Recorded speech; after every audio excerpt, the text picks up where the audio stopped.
Musumba Sebo nze ayimiridde mu maaso go wano Katonda abadde yakuwadde message yange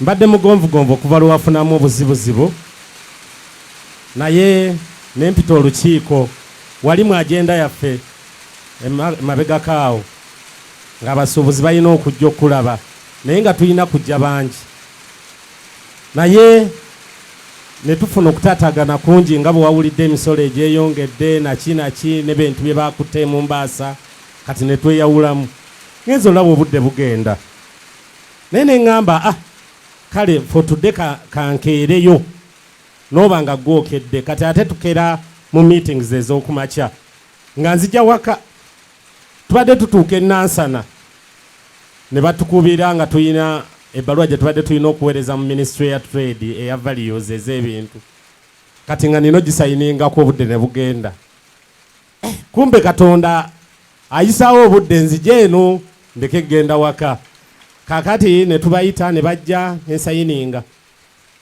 ne tubaako omuntu omu gwe tukubidde akolera ku soroti ne tumugana naye olowooza pasita we tugenda tunaamusanga n'agamba no pasita agenda kujja ku church you rather go to church ajja balabira awo bw'otuuse wano mu kubuulira kale bwe tubadde twambuka tulina munnaffe omulala vice president aleeri wansi mulwadde tubadde tutuuka awo ne tuwulira mwoyo nga atuseemu nnyo omukyala n'atwaniriza ne batufunira obutebe sebeera twebaza abaweereza naye tubadde tuli awo n'ojja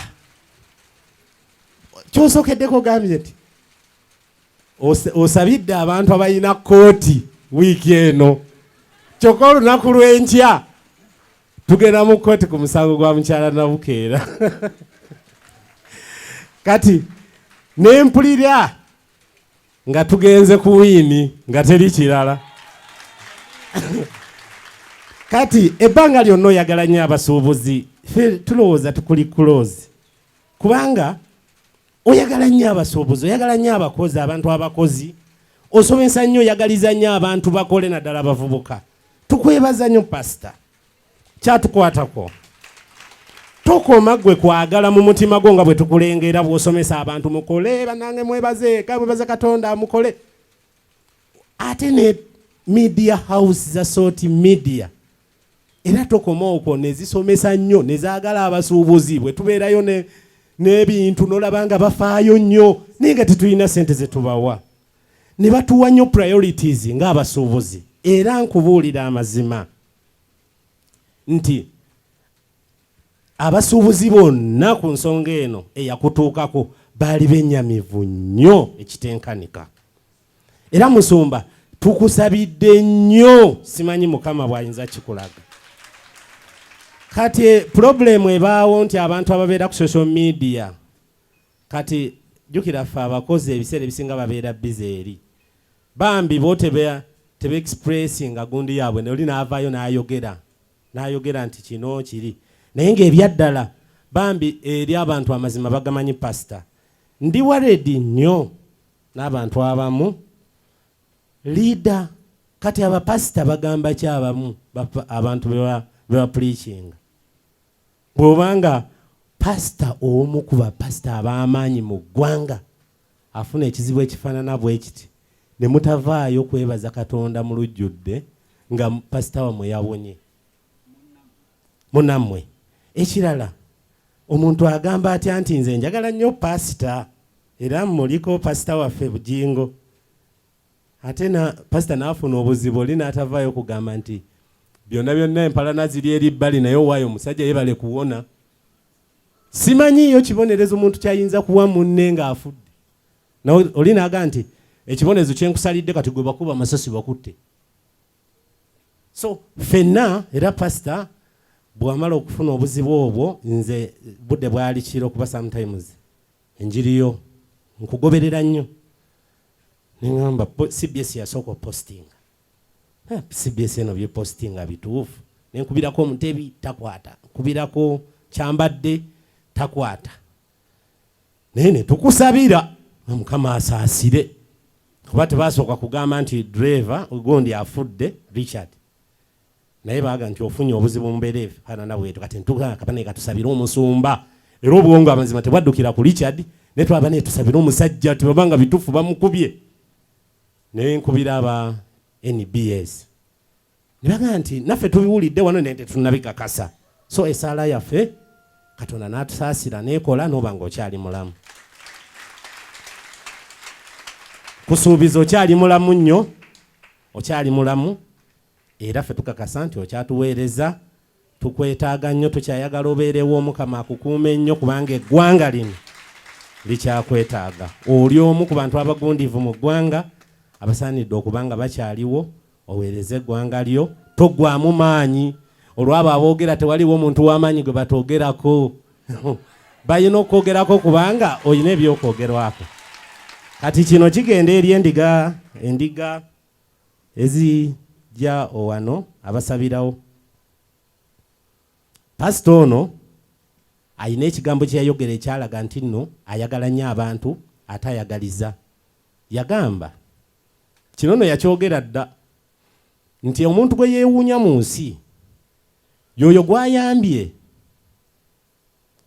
ne wayitawo ebbanga nadda n'amugaa nti pasita nkwebaza olwa bino bye wankolera naye atakomyewo tamwewuunya kubanga ye aba abisuubira n'olwekyo ye byakola akolera Katonda ebigambo ebyo nno ffe tubeereyo wala naye bitugumya nnyo kakati kitegeeza nti bambi ye ayagala obeere bulungi kakati bwakolera guli waddembe okgenda bw'oba okomyewo which means akolera Katonda bannange mubeere bagumu muli mu kifo kituufu ate omusumba wammwe akyabaagala alirwedde okubaweereza bye byange pasita tukwagaliza Omukama Katonda akuume nnyo ssebo neyanziza neyanzeege mwebala ebigere bye mututambulidde tubasabira omukisa ebirooto byammwe Mukama abituukirize ate yebala okugonnomolako ekyokuba nti ate ebibiina byonna ebyabasuubuzi ate bakulonze obeere nga ggwe obakulembera obukulu buva eri Katonda tota Katonda nyweza Katonda obatuuse ate omulala walitandikira tubeyanziza haji we bali kujja Mukama mulungi musobola okwetuulira mu maleyo enjiri ate era mundabyeko mwizo gama tugenda enjiri tunagisanga eyo kuba mugifuna kiro ku radio oba ku TV naye eddembe liri gye muli wano waka Mukama batwero mukisa muyite wano kati ku luno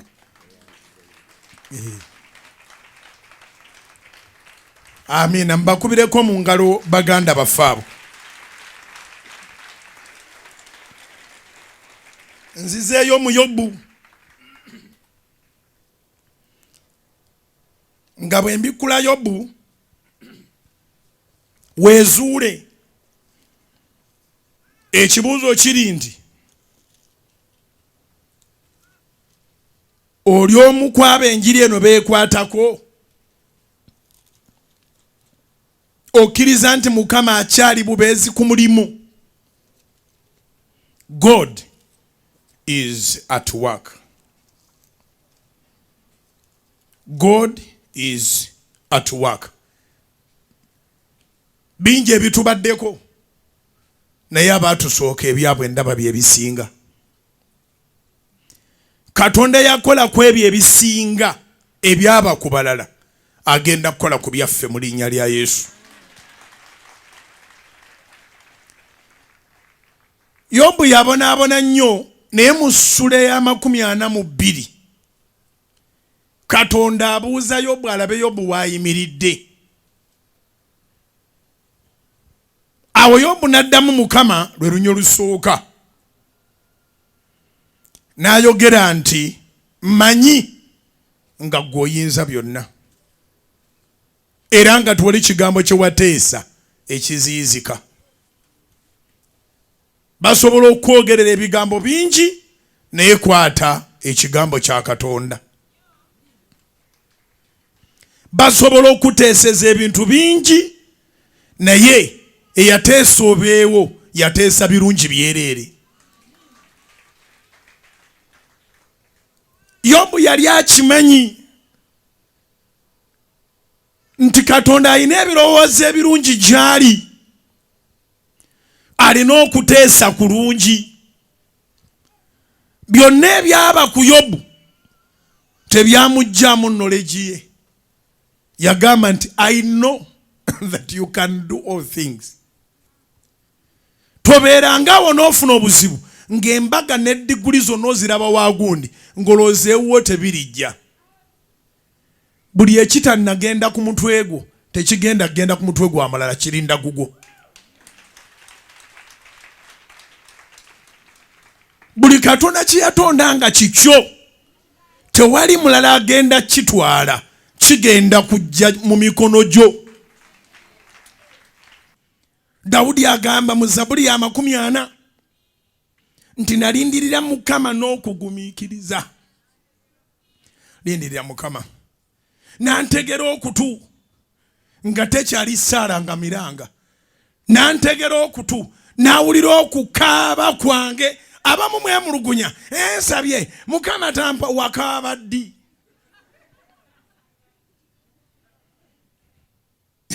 Tikinnaba kuluma kutuuka kuyuwa maziga. Kaana yazaala Samwiri, naye nga Kaana tanazaala Samwiri yasaba essaala ez'emirembe ne zigaana. N'akeera ku makya mu yeekaalu. Tewali saavisi gye balanze, saavisi eriyo yiye ne Katonda. N'akaabirira Mukama. Senior pastor nga bwe beeyita n'ayingirawo n'amusanga ng'ali muli byayogera tibitegerekeka.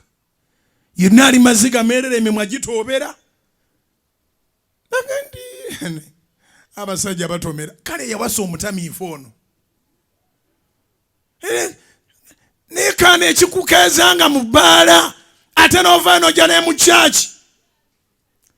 Kaana n'akaaba amaziga ge ne gagwa n'amugamba Mukama wange nga sitamidde, nze nga ndi mulokole, nze nga nalokoka, nze nga sinywa mwenge, mbadde nfukumula mutima gwange eri Mukama.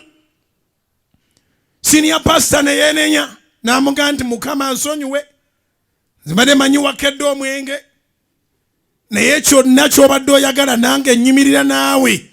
Katonda akikuwe. Kubira Mukama engalo ez'amaanyi oba amagezi gazze. Kaana bwe yavaawo bwe n'agenda atoola olubuto lwa Samwiri. Lekerawo okulowooza nti gw'olina ennaku esinga ey'abalala. Waliyo abalina ennaku tebannaba kulowooza ku kwetta, bakyalinda Katonda.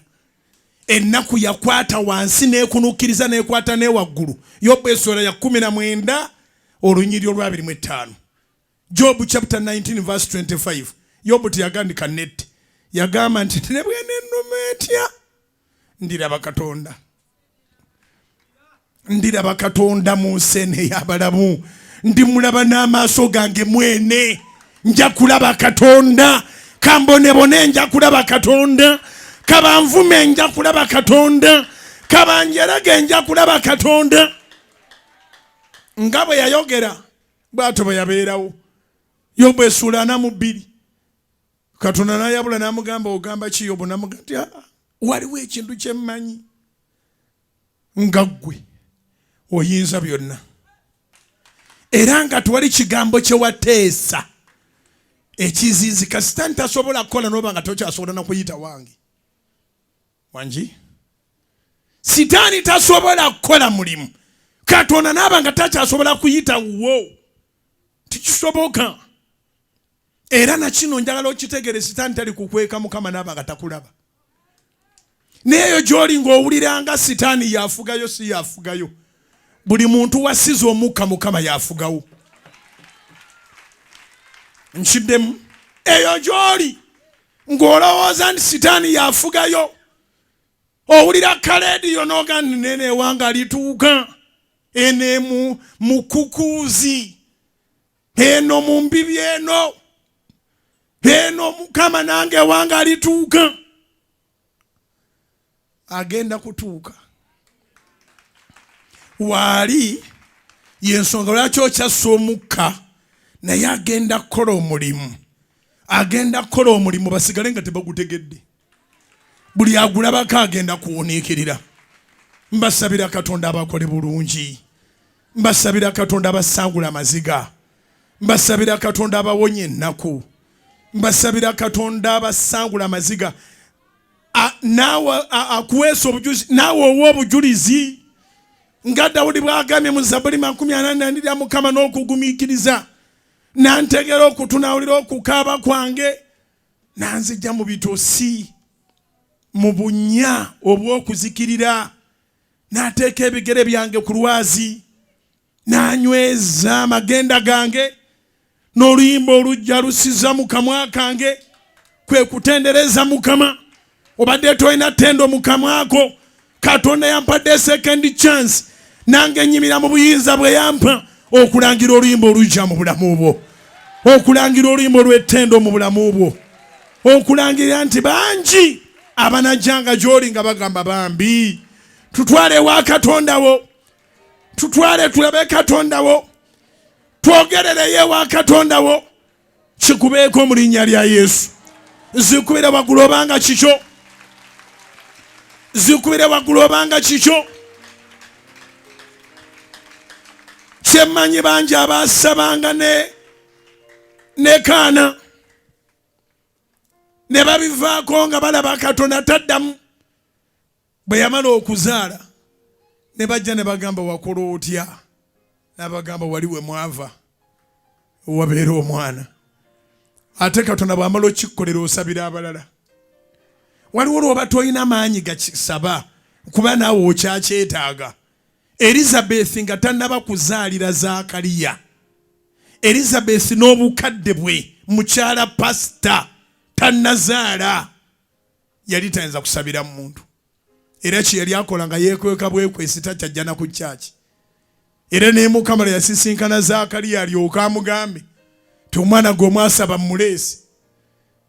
Elizabeth yali tagenze ku kyaki. Ng'abeera waka. Luka essuula mmeka? 2. Waliwo olunaku lwe bukya ku makya nga tofanga n'ovaamu statement endala. Luka essuula 1, si ssuula 2. Luka essuula 1. Elizabeth n'ayogera bw'ati, olw'abirimu 4 n'olw'abirimu 5, nti awo ennaku ezo bwe zaayitawo, mukazi we Elizabeth n'aba olubuto, ne yeekwekera emyezi 5, ng'agamba nti bw'atyo Mukama bw'ankoze mu nnaku ze yantunuliriramu okunzigyako ensonyi mu bantu. Bw'atyo Mukama bw'ankoze mu nnaku ze yantunuliriramu okunzigyako ensonyi mu bantu. Katonda akutaddeko ekisoo kyaliwo, naye agenda kukyusa bw'ati kamera ekutunulemu. Abantu bagenda kwewuunya, abantu bagenda kwewuunya. Abadde takyalina bigambo ogenda kufuna ebigambo. Abadde ayogerwako ng'omusirise, Katonda agenda kuwa okwogera. Neyanziza mukyala Nannyungi ampadde Bayibuli ennene n'entono, emu ya Luzungu endala ya Luganda n'ekibaasa kungu, n'agamba buulira enjiri. Enda gibuulira mu linnya erya Yesu. Amiina. Amiina. Emu n'ava mu nsiri kabona mu yeekaalu eno kubira Mukama engalo ez'amaanyi. Zikubira waggulu naawe.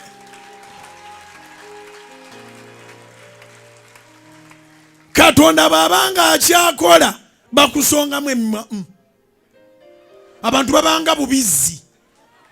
Kola bw'otyo omwa. When God is still at work, babeera bati oyo ayiseewo muwulu, oyo ayiseewo mugumba, oyo tazaala, oyo ayiseewo byasiraana. Katonda akyali at work, bawoza basiraana. Oba eno enjiri eriko nannyiniyo ne bw'anaabeera omu ajja kummala.